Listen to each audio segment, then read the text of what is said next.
I haven't analyzed many dragons in Elden Ring, which is very odd for me. Dragons are among my favorite boss fights in the From Software lineup, starting with Calamite from Dark Souls. I suppose the amount of dragons in Elden Ring was a bit overwhelming, so I only analyzed the fights similar to Flying Dragon Agheel. Then I proceeded with everything else but. Upon fighting Lichdragon Fortissax, I immediately noticed several viable no-rolling strategies that wasn't exploiting poor recognition tracking like in the Moog fight. The fight starts with Fortissax unleashing lightning strikes that emits death-blight clouds, which did remind me of the fight with Nasranda from Dark Souls 2. At this point, I wasn't sure how to approach everything else. Ever since Dark Souls 3, dragons have been viable by attacking the head instead of the feet, approaching Fortissax with the intent to punish attacks by striking the head. However, that proved to be problematic due to the speed and aggression of the forelimbs. I'm sure with a faster weapon it would be fine, however the reason why I used weapons with a medium speed because it balances out punish window viability. There's an interesting gimmick that actually impressed me for the challenges it introduces. I have expressed how much I dislike attacks like Nihil from Moog. I appreciate gimmicks when they are implemented purposefully for a challenge instead of being a whole destructive display that cannot be skipped. This combat ploy is a lightning barrier that surrounds the player for a short amount of time, then lets go after several seconds. Since I was aiming for a no-damage defeat, it proved to be an intriguing inconvenience. Now it was time to figure out how the rest of the fight was going to flow. With Deathblight, fire, and lightning strikes, I was quite concerned if I might not get it right. Fighting the head only was my first approach, getting decently far. However, it turned out that it was a perfect mixture of being overpowered and favorable RNG because future attempts would be compromised. I was a bit disappointed since fighting the head is my favorite approach for boss fights instead of punishing the posterior the entire time.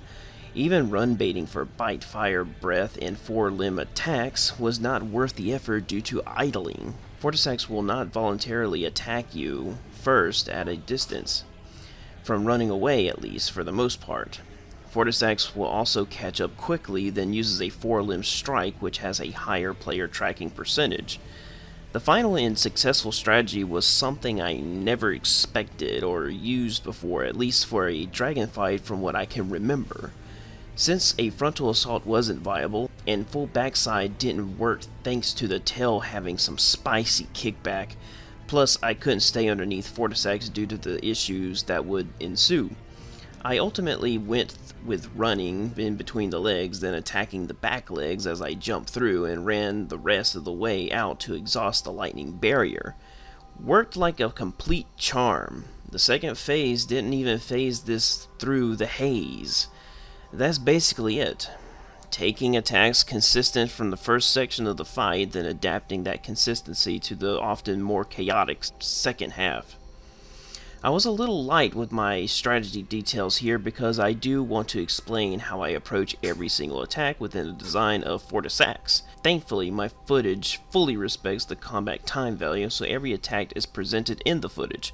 Before I go into detail, I was able to accomplish a no-roll defeat as well as a no lock-on, which allows fun and interesting strategies to evade attacks that simply rolling wouldn't amplify. First, we have the Ancient Dragon's Lightning Spear. There's a fun maneuver that works for both versions of this attack. This is the attack where Fortissax gets on his hind legs and strikes a lightning bolt in front, casting section waves to disperse. The best thing about this attack is that it allows two opportunities to strike when noticing the telegraph, run through, then attack on the hind legs and circle around. Wait for the lightning barrier to release the attack, the same leg. Wait for the lightning barrier to release, then attack the same leg. Phase 2 is about the same, but slightly extended.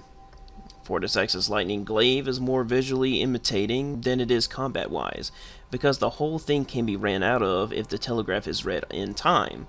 It's actually too generous. By the end, I was actually able to outrun it too much. I feel that it would be significantly more engaging if the final strikes were vertical instead of being horizontal. That way you could apply more skill in evading, plus have a better opportunity to punish since you can work your way to Fortissax. Lightning Barrier is a timed lightning bolt with a lightning encasing, like having a target on your character. This affects the character whenever you are close to Fortissax. This is one of the best combat gimmicks I have seen by From Software so far. It creates a moment where you must act quick if you want to inflict meaningful damage during punish windows. Thanks to this attack, I was able to devise a very entertaining strategy that I'll remember for a very long time. There were moments where the barrier appeared for a brief moment, then would shock me immediately. I'm not sure if this was a glitch or there's something that specifically triggers it because it wasn't a common occurrence. Death Lightning always starts at the beginning of the fight, and then again around every minute depending on what attack occurs before it. This event has the biggest punish opportunity, and when this transpires during battle, there is a small risk of walking into a lightning bolt, though as long as you keep snaking around and of course keeping an eye on lightning pre-strike indicators. The Claw and Bite attacks lose a lot of their impact the moment I establish the no-rolling strategy. As mentioned earlier, I tried to strategize a head-on approach, though the tracking and idling made that an endurance trial. I'm not saying it's impossible, but very problematic in my opinion. There are a couple of attacks that did have satisfying punish windows in the mix of it all. I don't have a lot to say about these attacks overall because they stopped becoming an obstacle. There are some sound cues and animations to read for perhaps some viability to discover in future evaluations, which gives me another great reason to return. There are 3 types of Fire Breath attacks. The first one is Rearing Fire Breath, which is very similar to Calamit's version but disperses wider and lasts longer. There isn't much to do here but attack the exposed tail at the end, so it wasn't satisfying to punish like Calamit's version. Forward's Fire Breath is my favorite out of the 3 because the punish window is very nice. Ever since Calamite, I always love to see this attack appear in a dragon fight. Visually, the attack is pretty generous. You would think that the hitbox would be a bit wider, however it's like this across all dragon bosses that includes it really. Aerial Fire Breath is my least favorite because the attack is probably just as wide like the Ancient Dragons version from Dark Souls 2. I'm not a fan of attacks that creates gap closures because it's just more time lost that could have used something more engaging. I understand that it makes sense for a dragon to have an attack like this, however design it where the player can properly calculate to punish like the Flying Dragon Agheel fight where running towards the camera slightly to the left will avoid it entirely. Lightning Slam is another reason why you can't just stay underneath Fortissax.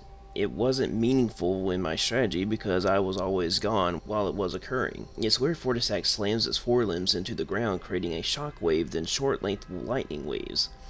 I could have punished it, but I was better off waiting for the idling to start again because the recovery time isn't long enough to risk it. The tail swipe really could have used some unique additional damage inflictions like a lot of attacks I've mentioned here so far. It's no different from any other tail swipe and I'm typically never near it to be concerned. Wing Beating is simply the lightning slam attack, except it's just shockwaves that only stun you and doesn't inflict damage. It would have been more meaningful if it ended with some kind of AoE towards the player like a few other attacks I'm about to mention. Dive Bomb and Repositioning Hop only have a few tiny differences. Both attacks have long telegraphs and both are generous to evade. There's nothing else to them. It would have been nice to see lightning waves or maybe some Deathblight clouding. That concludes all of the attacks that I'm aware of. I don't want to be too harsh towards some of the less impactful attacks that I experience.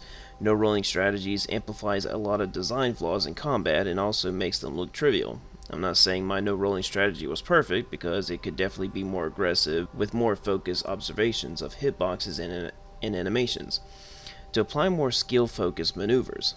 I do wish more attacks had more to them instead of being basic displays of what we've seen already.